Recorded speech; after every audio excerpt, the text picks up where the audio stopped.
to this. Here we go. Great day, everyone. Welcome, welcome. Great day. So glad you all could join us. I'd like to spend just a couple minutes, let people come on in. It's 12:03, so we'll spend a couple minutes. Peace and blessings. Anybody got any news? Habari Gani. I always have news. Ashe. Well, What's the good how's news, everyone y'all? doing? What's the Habargani? It's Tuesday. It's Tuesday. So what we choosing? Peace, Well, I love, harmony, prosperity, love always. I'll love always. And family and community. and community and family. Love and community. And that brother there got the whole cosmos behind him, as far as I can see. What is Oh, that's Michelle. That's his sister. I'm sorry. Oh God, I start Yes. off with No, it's hard to see embarrassment. it. No, Excuse No, me. it's that deep voice. It gets everybody. Excuse me. Well, hey, you got the cosmos behind you, sis. You Hey, know, I love having it. You know, yeah. The cosmos, in my book, it's a very feminine, actually being. You know, and so the female, we're all born from her. She, bring forth your origin. You guys hold up over 51% of the universe. You guys are the best. And I always want to affirm that. We all come from you. And that's a necessary thing. It's a necessary thing. You guys are amazing. Ashe. Yeah. Ashe. Yeah. Jerome, I see your mic's off. Were you trying to say something? Yeah, no, not too much going on. I do have a bit of good news, I guess, personally. I made a guitar. It's a Lego guitar. It's a very solid piece, and that's my bit of good news for today, man. That's Shout out to beautiful. Lego. Hey. Wow, look at that. Can Yeah. you turn it around? Can you give us a little Yeah, I got you. Hold on. little Yep, you model see, like right here, you got the little flowers over here. Even got like little strings and whatnot It's too. beautiful, bro. Yes. Like you got a little pad for it That just to is like so let it sit cool. down. That is Yeah, so pretty cool. solid. It took about like a couple hours, but it was pretty fun doing it. All Wow. right. All right. Thank you, That's listen amazing. to it. Yeah, you got hearts all around. Man, that's Right. Love that. Love that creativity. That dedication, that intellect, like to have that patience. You got all of that to create that. Wow. Yeah, Legos is actually a very therapeutic activity, and it kind of like teaches you a little bit about life. It might not start off looking complete, but once you put the pieces together, it all eventually comes together. It's kind of like it's poetic in a way. Look at that wisdom. There you Ashe. go. There you go. And I then I also say. see Mama Nabuntu has her mic off. Habari Gani. Return Varagani Asante Sana. Yeah, there's a lot of things going on. Let's see, March 25th, there's going to be a women's teach-in, and I'll be one of the speakers along with Dr. Joyce King out of Georgia State, um, dealing with the governance, African governance that women were a part of, past, present, and future. So look for interesting. I don't know if we have a link yet.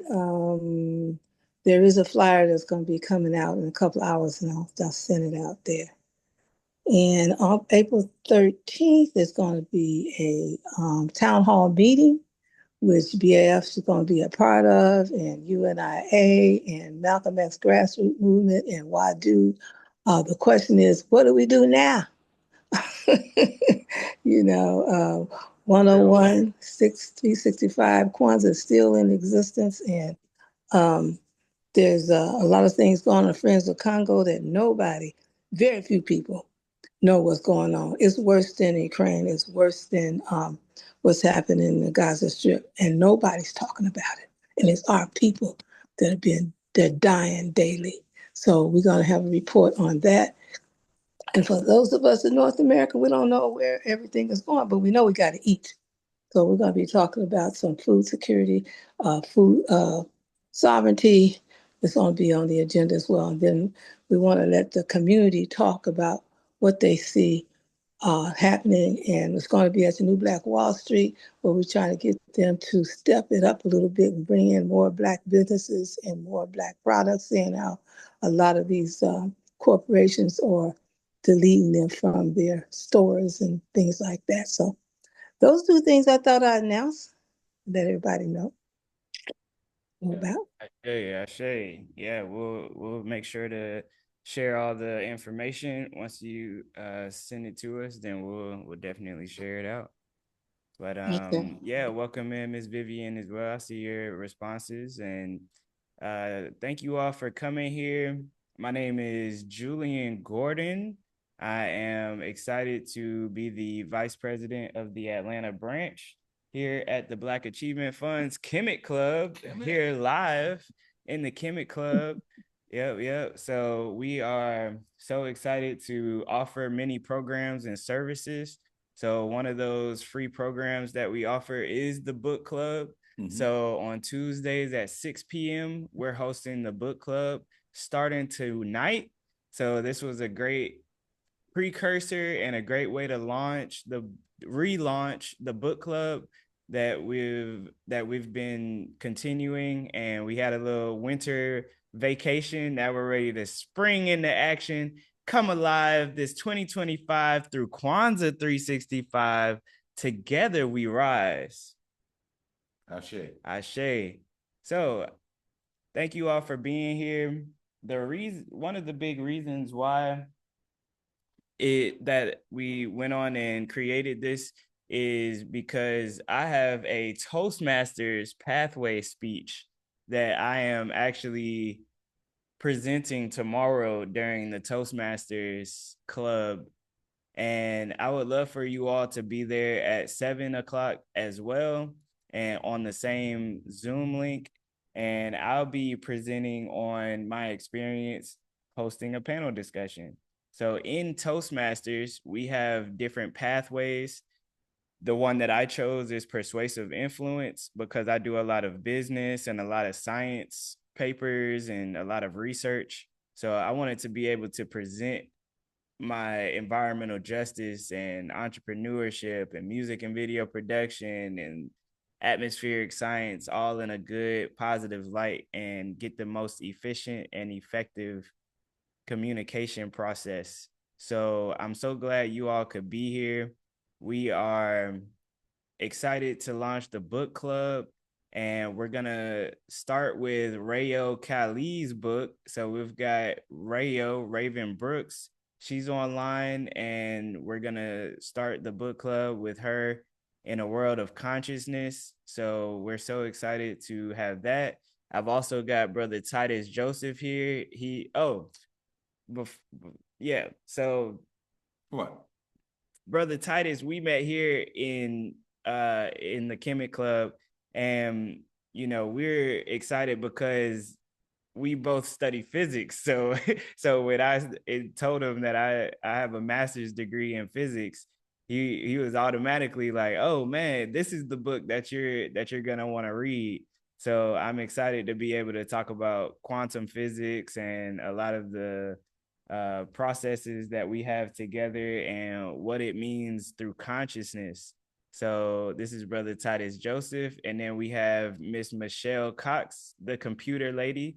Michelle, the computer lady, and I met her through BAF as well, and she was in the Toastmasters Club as well. So she's seen my development and growth, and she's given me tips and tricks throughout my time as a Toastmaster. So I'm so excited. Anything computer processing, she's your lady. So I'll start off ladies first. We got Raven Brooks. I met Raven Brooks at North Carolina Agricultural and Technical State University, Aggie Pride. Aggie Pride. So she actually sat down next to me in astronomy class. So I was the TA for the astronomy class, and she sat down next to me like, "Hey, I'm about to graduate. Like, I really need this course. I love astrology, but I don't understand how it connects to like math and physics. So how can we be friends?" And I'm like, shoot, you seem cool. We could study later. Da, da, da, da. So I'm excited. So now Rayo Kali, uh the spirit aligned so that we could come back together here in Atlanta, and just popped up at one of Tassili's events. It's like, oh, what are you doing here? It's like, I live here. It's like, well, I'm from here. It's like, what are you doing here? Anyway, it was just a magnificent spiritual connection again. So glad to have you here, Mama Raven Brooks. Thank you so much. Yeah, it's really cool to reconnect out here in Atlanta. Totally unexpected. Um, Thank you for that great introduction. As you said, my name is Raven, also known as Rayo. I wrote a book of poems called In a World of Consciousness. And honestly, it kind of just, I'm going to tell the full background of how the story came to life, or how the book came to life. And as I said, I'm nanny. So if y'all hear baby and baby toys, that's why. So I was actually in like a boot camp for modeling um, during the time this book was created, and we would take pictures and um, we would take pictures, and I wanted to post more of them. And so they, well, I decided like I would post like 3 pictures at the time um, on Instagram. And then underneath each of those photos, I was like, I'm going to write a poem. I just wanted to be in the process, I guess, or make it like a ritual, or make it a consistent thing where I'm always writing something. And so I was building a portfolio, but I was posting the pictures, and I was like, I want to post more than one. And I had no idea that those poems were going to turn into a book. Later, I, oh, sorry. Later, I ended up meeting a publisher because I hosted an event. I hosted basically I hosted a fashion show, and there was a moment where the models weren't ready, and they were like, "Oh my goodness, you got to improvise!" Like, sorry. And so I started doing some poetry. And there was a publisher in the crowd. She comes up to me after the show and she said, "Do you have any workout?" And I'm like, "No, I never really thought about doing that." And she's like, "I would love to help you publish your first book, but it'll be a self-publishing process, and I'll walk you through it." She's like, "I know you're a college student. I'm not expecting you to pay me for my, full package, but just pay what you can, and I'll coach you through the self-publishing process." And then she said, "Don't overthink it. Your book is already written." And I said, okay. So then I started like looking through all my notebooks and trying to figure out, like, she says my book is already written. I don't know if I want to share this stuff. And then I thought about it. I'm like, oh my gosh, I've been writing poems on Instagram. So I literally took those poems off of Instagram. I archived the post. I turned the captions into a Google document. And I said, here are my poems. And she said, I told you.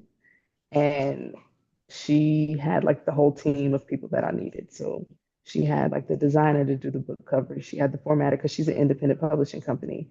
It was her and her husband works in the music industry. So he would do the audio books, she would do the written books. And it was like a cool thing they had going on. So she showed me the process of like, you need a formatter, you need an editor, you need somebody to design your book cover, and then you need to open an account on KDP Publishing on Amazon. And this is how you upload everything, and that's where you'll publish your book. And so that's the story of how the book came to life. It took us about 9 months or so to put it all together. And it's really beautiful because each time I read the book,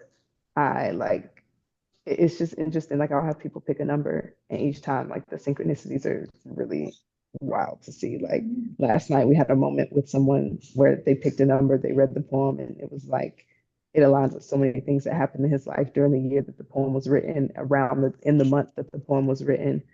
And so it's really mind boggling to me how that works, because I was just thinking I'm writing poems on Instagram. I didn't know that people would need it years down the line, need to hear those words, and that it would be really healing for them to hear it. And I've been writing since I was a kid, because I just, my mind was always all over the place. And that was my only way of getting my thoughts out in a way that didn't make me feel like people thought I was just crazy or talking too much or doing too much or whatever. So it's really cool to see that gift grow into something that can help, soothe other people. Uh, and it's something I'm really passionate about and thankful for, and thankful to be able to share. So yeah. Ashe, Ashe. Thank you for sharing. You're So welcome. we'll keep it going with our next lady, Michelle, the computer lady. Thank you so much for being here. Please introduce yourself. Gordon, is always a pleasure. I love Julian. As he said, he allowed me to help him develop some of his craft. I am a breast cancer survivor and an author and publisher. I pen the Mommy Readers Collection series of books. These are picture books for children, and they're STEM inspired. So far, I've written 15 books. I've published three.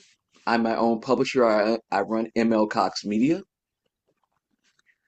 I've been writing. Actually, what spurred my writing was cancer will give you a perspective. And the perspective I have with cancer is don't put off things. So I was able to, God was able to just give me this gift, because I really thought one day I would write my little corny memoir, like a lot of folks, sitting in the back of your mind. And as I was convalescing from having breast cancer, I was just wondering what my purpose was, where my life was going. And I was kind of going through that lane of where you're almost to the brink of insanity because you don't know if you're going to live or die. God's like, I got you. And I wrote my first book, Mommy is a Computer Smarter Than Me, in that. Then I wrote my second book while I was at a conference on entrepreneurship called Mommy Was an Entrepreneur. And the last book that I have published is Mommy, What is the Acetabulum? And we're going to do a fundraiser for that for the hospital. So, and that book was spurned by I broke a hip. So I broke the acetabulum. So I wrote a book about it. But all my books are science, technology, engineering, and math related. And I love writing. I'm also a spoken word artist. I do some of that on another pen day. And so, Raven, let's get together because there's some houses that you want to hit and some folks that I know that would love to have you come and, do some work. So, I would love that. Thank you. but for me, writing is cathartic. I also write a lot about social justice issues. I penned some things. I penned an offshoot of Martin Luther King's speech called Somebody Told a Lie. So that was one of the new pieces that I just completed. I also write music, and I've written some country songs. So I just I let my creativeness flow because God gave it to me, and so it's just one of those ways to branch out and you know explore me as I give it myself to everybody, especially my kids. Now, for everybody that's a parent or knows a parent, the second book, Mommy Was an Entrepreneur, it's free. It's you can get it as an ebook. And if you look up Michelle, you can search my name or Google me, Michelle the Computer Lady. You can go and get that free. Also on my YouTube channel, because I also have a television show called the Importance and Power of Reading, which Julian was on. You can go and see the interview I did with Julian. Also, I'm reading the book as a storytime reader, so you can download it with your kids, and it's kind of like a read together for those educators out there. Ashe, Just, Ashe. just wanted to mention how, the creative process, how life affirming it is. When you work that aspect of your life, you're also living more. It affirms your life force. you know, and just wanted to comment on that. Oh, absolutely. When I started writing, because I became a self-publisher, I read about J.K. Rowling's, the author of Harry Potter, and it took her 7 or 8 years of being turned down before she got a literary agent. So that's why I started my own publishing company, because I didn't want to have to go through trying to get a literary agent and hoping it's good. And, when I know I had a good product, because I took it to the little ones.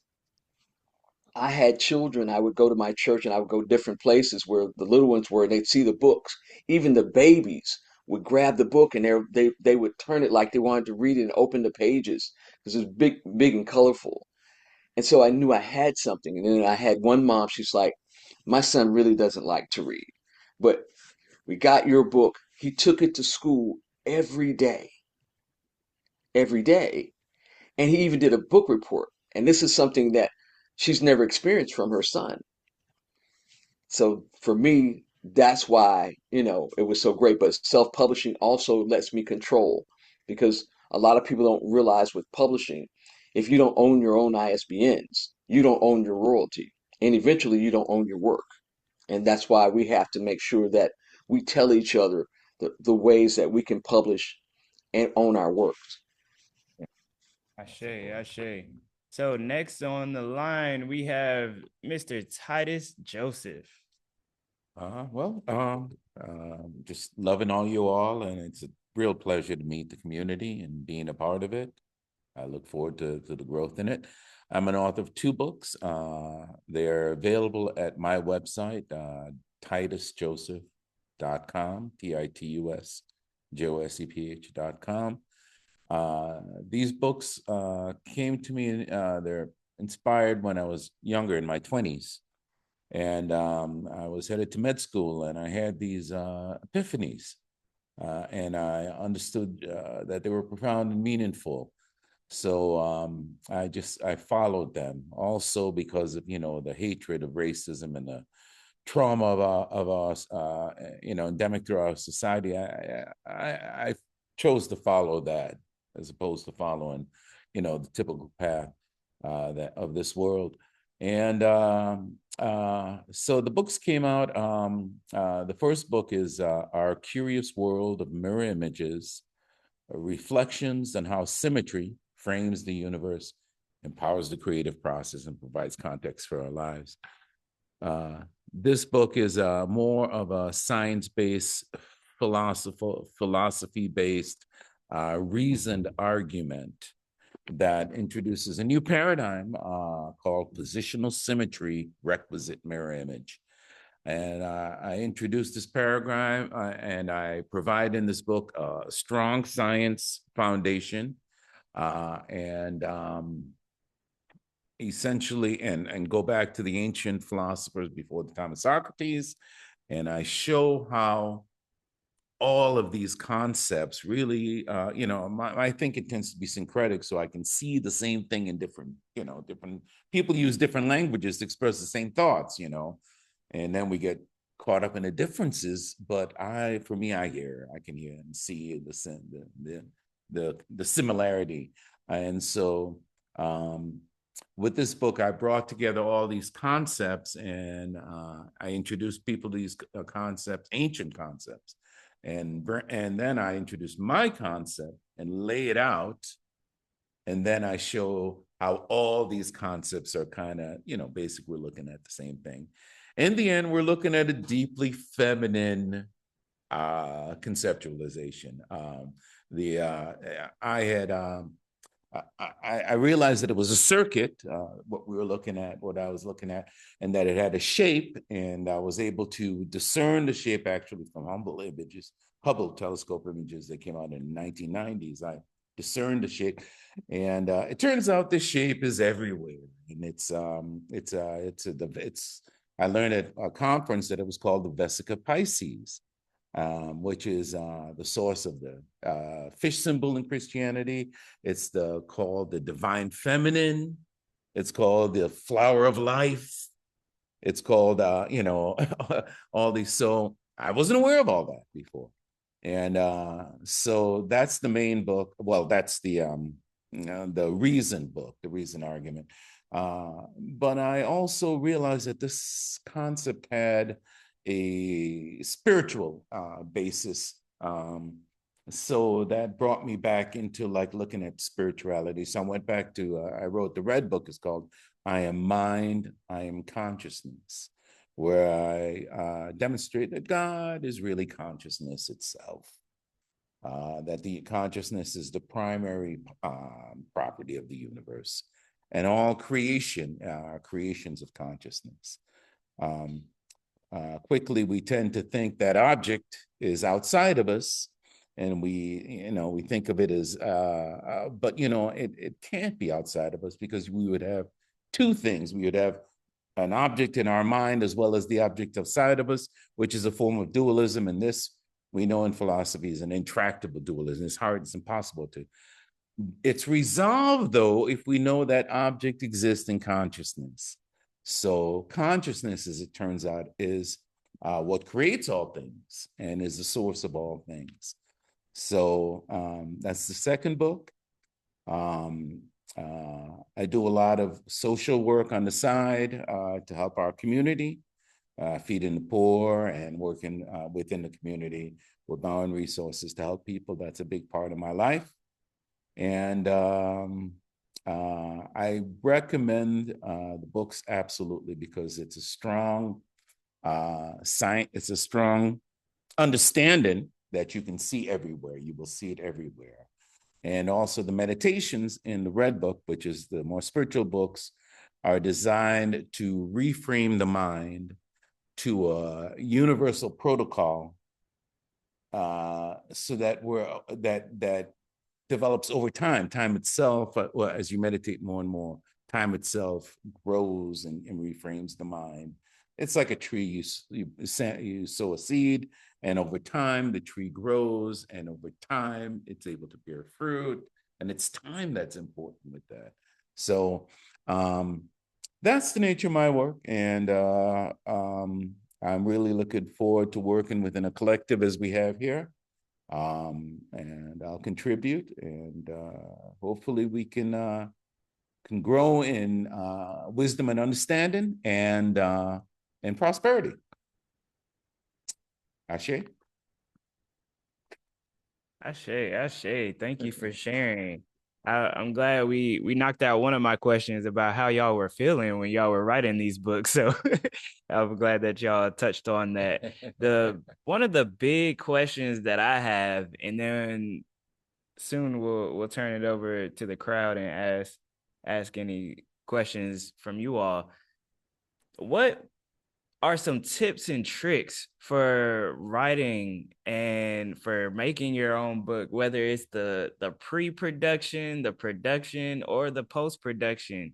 Any tips and tricks in your writing process, getting started, getting over that hump, anything that you could share to us to write our first book, and anything that may help with putting it on paper, typing it, put it in book form, distributing it, and getting the word out.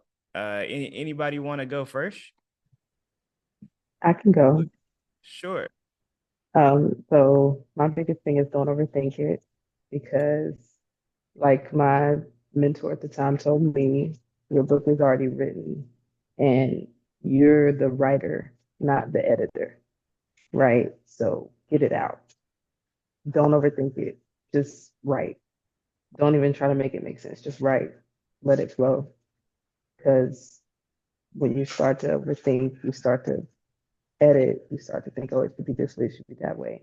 But you have no idea how many people need to hear it exactly as you wrote it, and allow the editor to do their job and make the edits and corrections.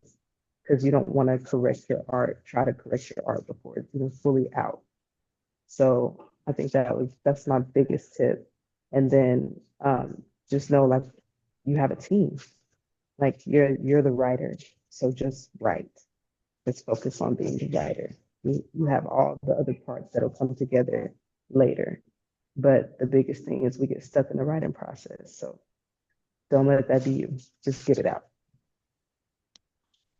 Shay. I concur with that. When I think about the writing process, and I also, as a publisher, I ghostwrite. And so I help my authors. But when I tell them when they get stuck, there's a couple of exercises they can do. One is to close your eyes and doodle with your non dominant hand. And if you don't write manually, you can also get to the keyboard and close your eyes and just tap the keys. It doesn't have to make sense, but tap with your non dominant hand, and it will allow your creative juices to flow. Also, just block out 5 or 10 minutes a day. You don't have to write on the book, but write your thoughts. Write whatever comes to you. Don't worry about the order. Because as Raven said, the editor will help you put it in alignment. That's what we're there for. Shay, Brother Titus? Yeah, I definitely want to confirm the role of the editor. And these are good ideas in terms of allowing allowing your creativity to flow, you reducing the blockages, because when you're overthinking, you're also creating blockages from the flow, Yeah. And yeah, the creativity is a remarkable thing, and it comes from consciousness and the consciousness above us, and we are essentially conduits, and any musician will tell you that the music just drops. uh, so yeah, I want to affirm the words that we're speaking. Yes. Ashe. So go ahead and gather your questions. I'll open up Q&A here in a second. So what are some of the big experiences that you've had during this process? And what would you tell a younger you what to do? What would you tell a young 30-year-old you, or a young 10-year-old, or a young 5-year-old you? How can we distribute this to the world, and how can we share it so that the next generations can be inspired and employ the importance and power of reading and writing? Well, I guess first of all, by affirming the importance and power of reading and writing, the word is our greatest creative tool. In the beginning was the word. Words are amazing; they create new realities. So I think I would say simply, sometimes we're in the African community, if you want to keep something away from Black folks, you write a book. We have to read and learn how to read and write, and take that value reading and writing would be my words. Yeah. Thank you. Yeah. I think I would tell my younger teenage self that you'd be surprised, just similar to what Brother Titus was saying, just how powerful your words actually are.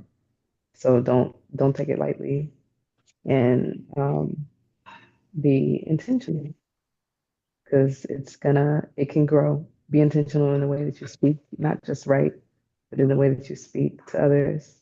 Be intentional about the way you speak about yourself and to yourself. Um, and also, like, pay attention to what comes easy to you, because just because it comes easy to you doesn't mean it comes easy to everybody else. And yeah, I think I'd tell her, like, you'd be surprised where you're going to be in the future when it comes to, like, your words. So that's not. Intention. What I would tell my younger self, breathe and slow down just a little bit. Don't be afraid, because having this really deep voice, I was an angry kid, and I'm enough. And knowing that, I'm good where I'm at and God made me, and whatever you go into, God makes allowances for your brilliance. And don't be afraid of showing up and being authentic. Word. I say importance, sharing the importance, and really bringing in the wealth of writing and reading. Wealth of creativity through writing. Right. I say being intentional, getting past those fears and everything. One of the books that I've been reading when I was in my weather phase, my atmospheric scientist, getting my master's degree, is Eloquent Science, a practical guide to becoming a better writer, speaker, and atmospheric scientist.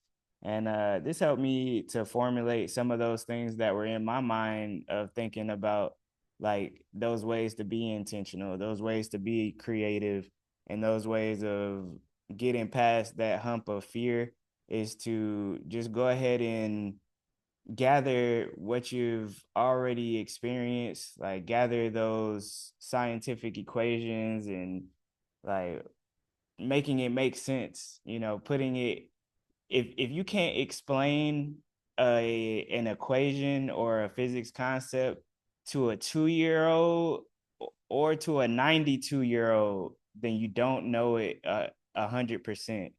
So that was something that I realized as a teacher, is that I have to be able to simplify it, and anyone should be able to understand what I am attempting to portray to the person, what I'm attempting to persuade that person. So I've been able to look at different works of art, and whether it's spiritual based or things that are more for Afrocentric, when I see things that are gravitating toward me and catching my spirit, I definitely like to tap into that. So I'm glad that we're here. I also have Jawanza Kanjufu, Black Economics, Solutions for Economic and Community Empowerment. That was the book that I brought here today to showcase Black Achievement Fund, showcase, this was written in the 90s as well. And it's like, man, we're time travelers with this too. As musicians and as writers, we're also time travelers, like quantum spirituality. This was a book written by a professor at Atlanta Metro, where I'm able to teach physics now. So we're able to understand that there are time traveling aspects in this too, where, imagine, that was one of the things. This is my last question. What if all the books were gone out of the book of all the books that were in the Library of Alexandria? That was something that I was thinking about while while planning this panel discussion. What if all the books were gone? What if the libraries were no longer here? Like, how would that be a change to our society? And what can we do to combat things like the burning of Alexandria, the Library of Alexandria in Egypt, and these pyramids and the Mayans and all these things that were lost and corrupt, and whatever's going on in the Grand Canyon? Apparently there's some texts that have been written that are in tombs in the Grand Canyon. But imagine if these places were not hijacked and were not corrupted. How can we combat that? Well, that's a really, of course, very, it's a serious question. But I would have to go to the evolution of our species. We have to evolve in our minds. It's the evolution of mind, to a place where our thoughts are consistent with universal protocol, and not a corrupt thought of our own making. And so, and evolve into a place of universal protocol, then there'll be an inherent longevity in that, because the cosmos is infinite. I mean, the science says that the boundary of the cosmos, the cosmic horizon, is spreading away faster than the speed of light. So galaxies at the boundary, at the cosmic horizon, they just seem to disappear. What are they disappearing into? You know, what is beyond even, you know, that we can't even see? So uh, we have to, I would say we have to forget about dust and gravity and matter and material things and value instead cosmic concepts and thoughts. And then we will be in a position to live hopefully longer lives and maintain truths longer. It is the literal dust and gravitational pull of the force of the lower level matter, materialism, that draws to an end. So these things that draw to an end is literally because of we value material things. We look at gold and go, oh, I love that. But it's not, you know, it's mind. It's mind. It's cosmos that we need to value. And I think in that paradigm, we will experience grander scale realities that inherently last longer. Yeah. Wow. Yeah. Ashe. Ashe. Wow. Ashe. Man, you got everybody speechless. They're just clapping. We're all in this together, people. There is no bound to God's glory. And you know, once we're all moving in that direction. Once we put our minds together, Lord, there's gonna be a lot of power in what we do collectively. You know, so let's just all stay in touch and work, man. Ashe. Shit. Well, Julian, for me, that was one of the reasons I started my TV program called The Importance and Power of Reading. Because while the old idiom is that anything you want black people to keep from black people, you put in a book, I respectfully disagree be because we have to look at the legacy of being told if you know how to read and write, you can die, you can be killed, or they know that you learn to read and write, they cut off an ear or a nose or a finger, or they scar you or they whip you. So it's not that we're afraid of books or we don't read. It's there is a legacy of trauma behind it.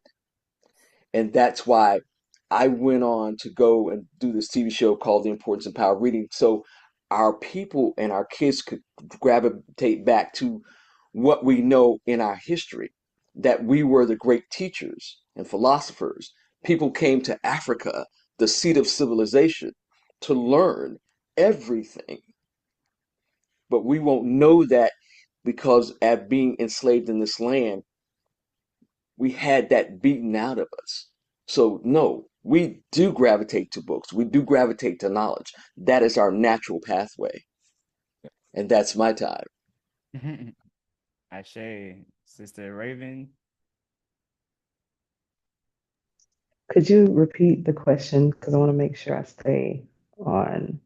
Yeah, the question, the main question is what can we do to combat the books that have been burned and make sure that another burning and corruption doesn't happen like it did in the Library of Alexandria in Egypt and all these other places I that see.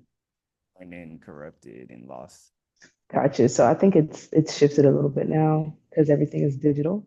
So it's just like shutting down websites, removing information, censoring videos, censoring, things like that. So I think it's important for us to do as we're doing now and have these conversations on our own platforms. And truth be told, a lot of us we share tradition orally anyway.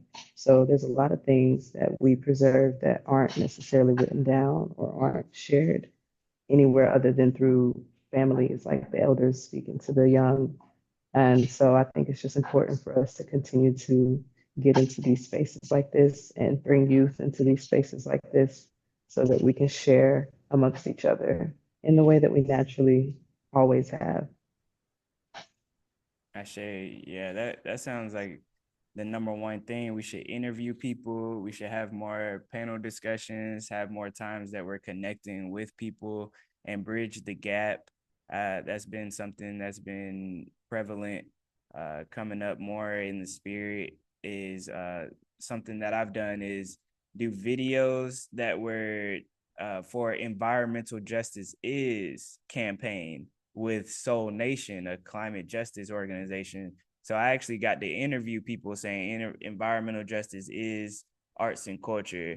Environmental justice is Black girl magic. Environmental justice is spiritual connections. So there was a lot that I've gotten to put together, and this is all a part of my path of connecting and helping people get connected with spirit and helping people with music and video production, environmental justice, and entrepreneurship. Ashay, so we are living my dreams right now. All right, back to the guests. Anybody? Thank you. Back to the guests. Anybody want to ask any questions? We got Facebook Live on right now. We got somebody that I met all the way from Botswana online. So I got to go to Botswana for a physics internship. But yeah, just wanted to highlight that. We also got folks all around the country here, I see. And Miss Vivian's microphone is off. You want to go ahead and join us? Yes, thank you so much, Julian. And it's so nice to be here and to listen to all of you. It's also wonderful to see Nobantu. It's been a while, Nobantu. No. I was at the Black Sustainability Summit not too long ago, not this year. So it's always nice to see you. Same here. Same here. And speaking with, when I listen at the young age of 77, and when I listen to all the wonderful speakers, we already know your creativeness. We don't have to know you specifically, but as an elder, we know what you have. It is for you to know what you have and to not allow anyone to interfere with it. I don't like to listen to like a lot of complaints. I like to move and get things done. Yes. And that doesn't change. So all of you, all of this is not surprising hearing you. It's beautiful. Getting back to our ancestors and the importance of reading, that was always instilled into us to be able to read. We already knew of the history and living in this America about reading going way back. But don't ever think your ancestors couldn't read. They may not have allowed others to know they could read. This was for their own protection. I'm a family historian. I do a lot of research on our family. And I thank God I just finished taking a certification course at the Southern University Law Center in heirs property. That is very important. And everything you do, your books, all becomes part of your property, intellectual property. You must protect it. You must know how to protect it also. But I looked at documents that go back 1889 that my great-great-grandfather signed, and he was born 1842. So most likely he was born into this wicked enslavement. But 1842, if he was born, I have copies of deeds that are dated 1889 that he is signing with an X, buying property.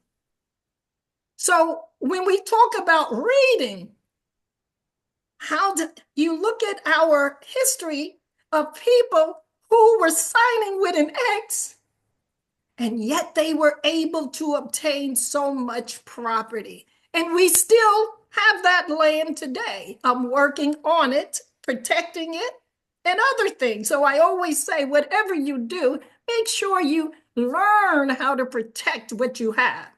And in this case, your intellectual property. That is very, very important. Because when you're not here, who owns the rights? Or when you're here, who really owns the right to your intellectual property, your writing?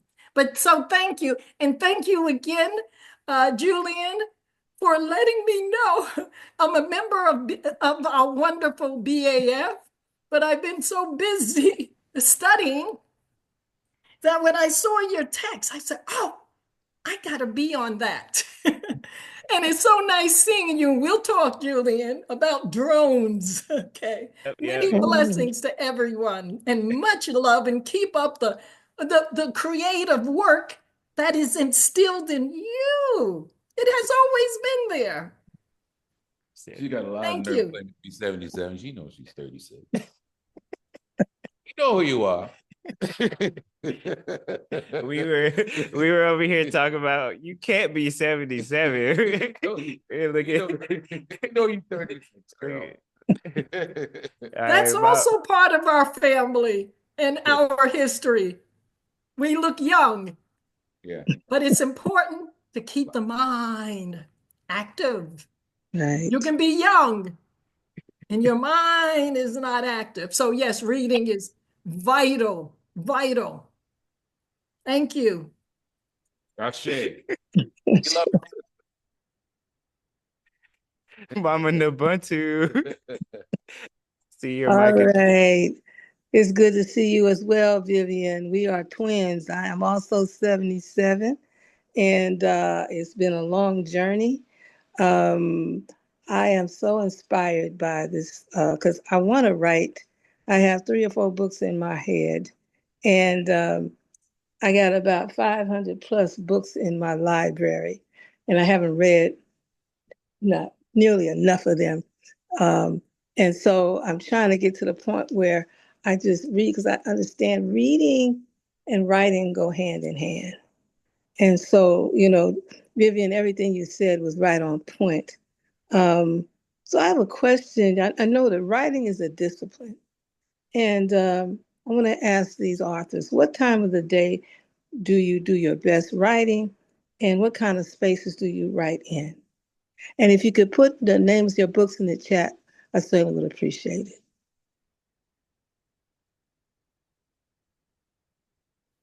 I'll go first if you don't mind.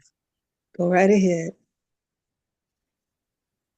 I don't have a particular time of day, but I tend to be more nocturnal, having had the breast cancer and everything. So I have a little bit of insomnia from time to time. But so for me, writing at night, I do a lot of that.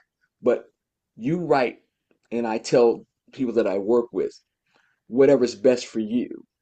I find that when I go on a drive or I go by the water, a lot of times the waves, they influence my creativity.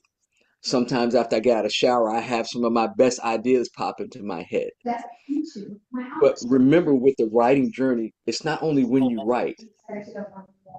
Don't think that because you say discipline, when we do that whole regimented thing, a lot of times that detracts from our creativity. When you write in 5 or 10 minute splotches. Also, everybody has one of these devices. Do the talk to text. Text yourself an idea and just expound on it. On my phone, I have OneNote, so I write consistently. I wrote something last night. I worked on until about 3 or 4 o'clock this morning. So when Julian called me, I was like still in my REM and just creating. The other thing is just throw up on the paper. Raven said it. Just write.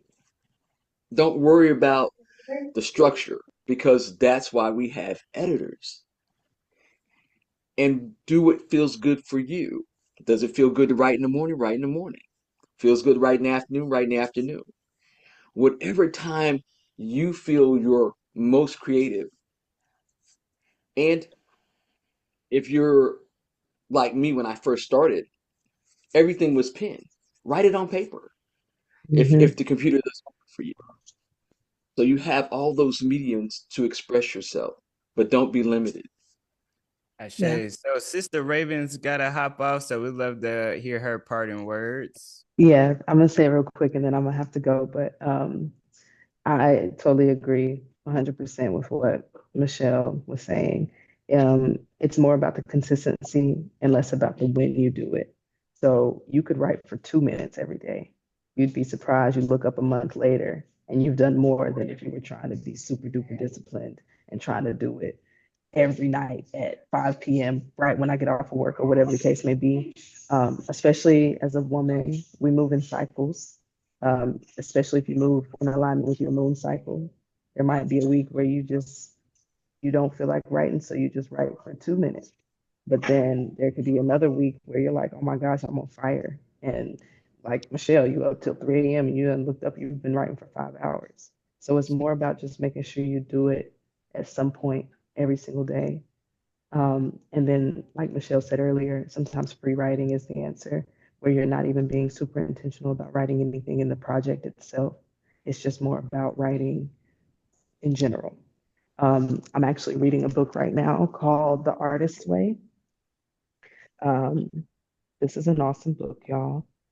It really has helped me to become more in flow. As you can see, it's like the spiritual path to higher creativity. It really helps you to understand how we allow certain things to block us because our artist wasn't nurtured as a child. Get a real job. You show your parents something, "Oh, okay, that's cute." Like our artist wasn't nurtured, but everything else was. So teaches you how to nurture your artist. And one of the things it recommends is doing something called morning pages, where you write 3 pages of just not even thinking. You just write. It doesn't even have to make sense. Just write. So just write every day. It could be a sentence or two, anything. But don't overthink the process. Just be consistent. If you grow 1% every day, by the end of the year, you've grown 365%. That's a lot. Thank So you. I'll end with that. And thank you so much for having me. I really appreciate y'all, and I'm really looking forward to connect with everybody. I put my information in the chat. Y'all feel free to text me, call me. We can be in touch. And thank you for having me, Julian. This was really awesome. Ashe. You're Love you. welcome. Love y'all. Peace. Brother Titus, you wanna speak on Mama Nabanti's question? No, I'm just appreciating the communion and the circle we've got going on, the ideas that are floating upward and onward, and looking forward to fruition of our creative energies in the times ahead. And really, that's it. I'm grateful to be here and share time with you all. Man, I want to drop the mic on that one, but we one last question. It's 1 o'clock now, so we'll wrap it up. But if anybody else has anything, I'd love to hear. If I know there's some powerful people in the call, and does anybody else want to share?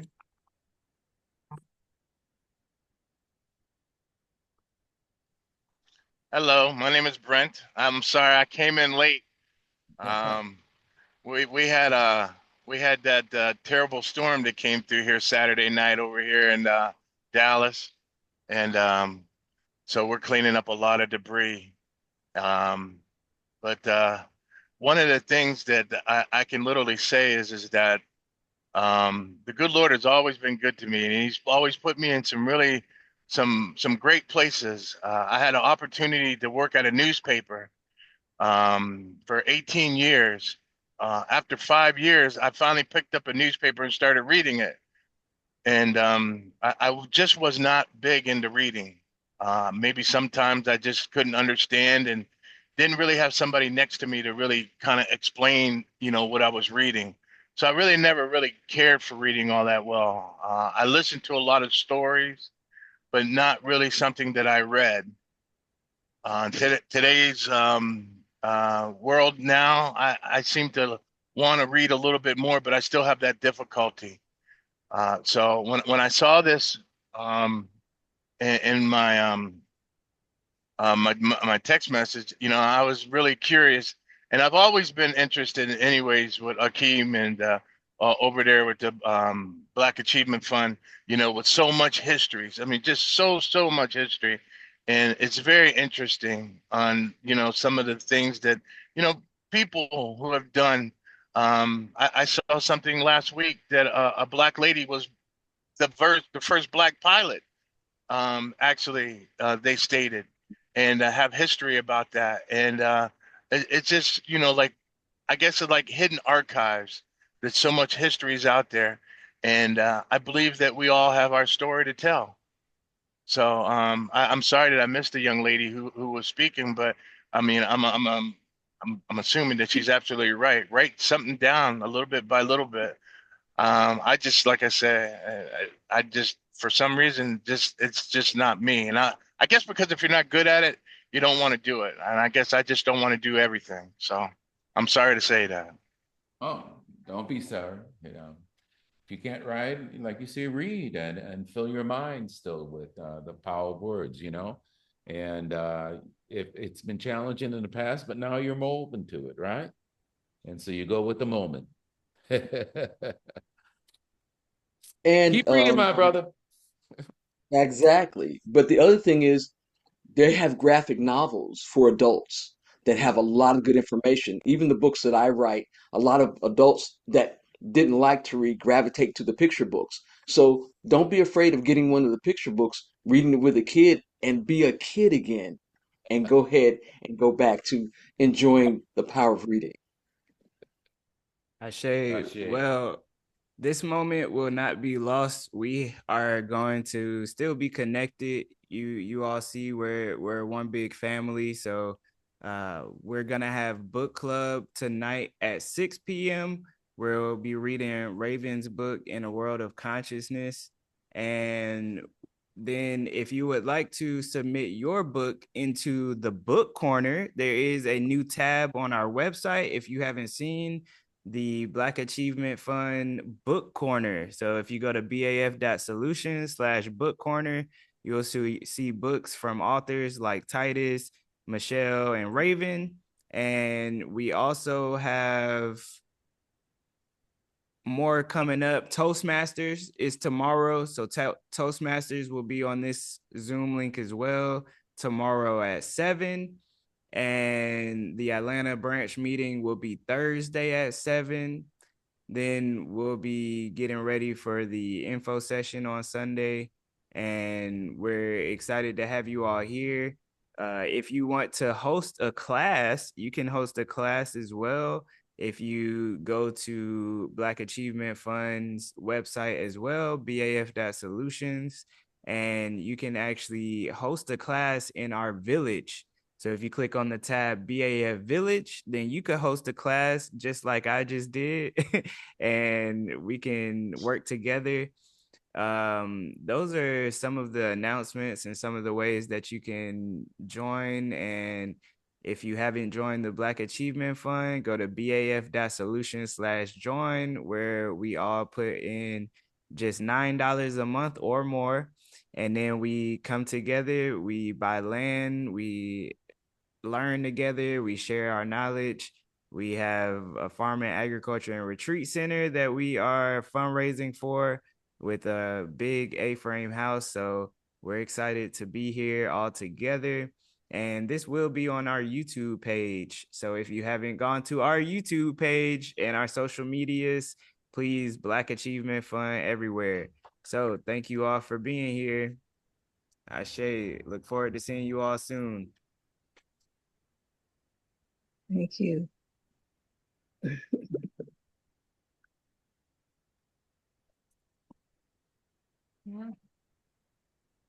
energy.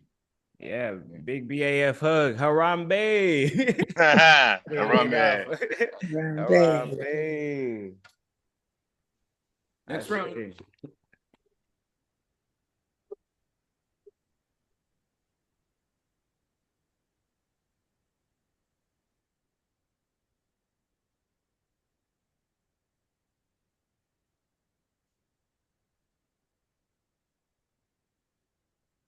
Yeah, it was nice. All right, thanks for coming, everyone. Wow.